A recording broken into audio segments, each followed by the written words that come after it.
315 people kidnapped in Niger State, 303 students, 12 teachers.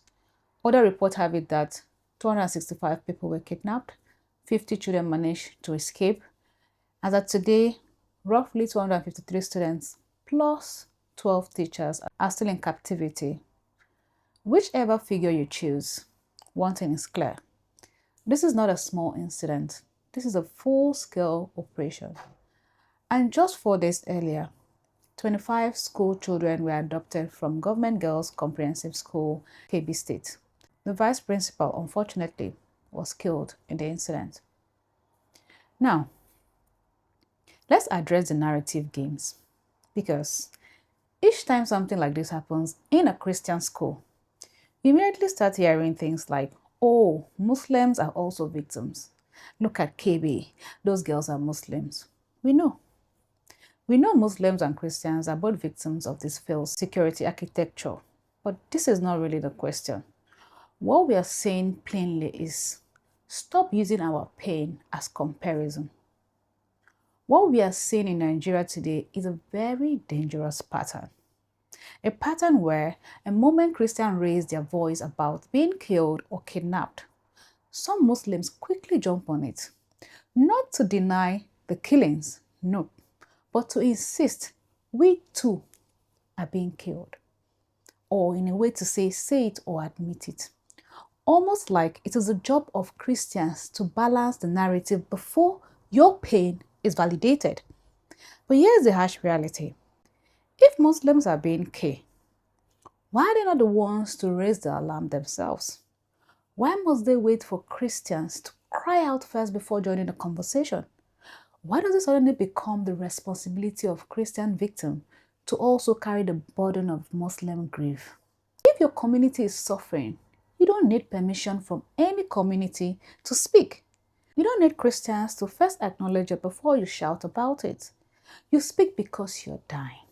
Instead, what we often see is a reflex to neutralize the Christian cry, to balance the narrative, to avoid admitting that in many regions, Christians are being singled out in specific targeted attacks. Now let's go back to the kidnapped school children. Let's start with the numbers, because the numbers alone are madness. What is the logistics of moving over 300 human beings in a country that claims it has security? Because you don't just move these children in a bag. In this case, you need multiple trucks. If it is motorcycles, convoy. You need time to gather them, to tie, push, whatever case it is. You need security to be mounted in different terrain. And don't forget, you're going to be passing through routes, villages, wherever it is, potential checkpoints.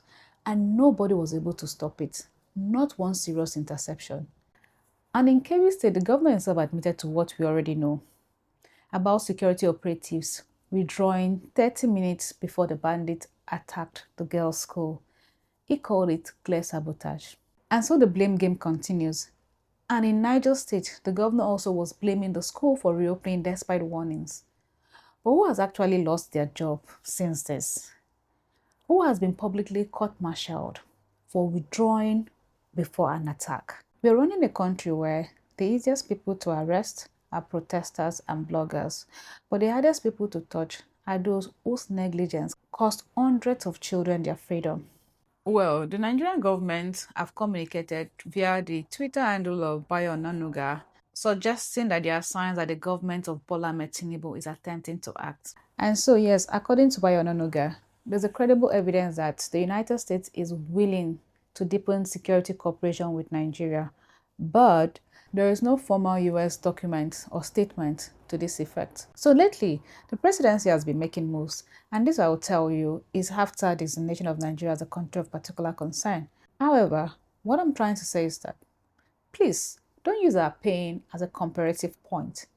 Don't kidnap Christian children on Friday, kidnap Muslim children on Monday, and then come on the media to balance it like you're reading one statistics table.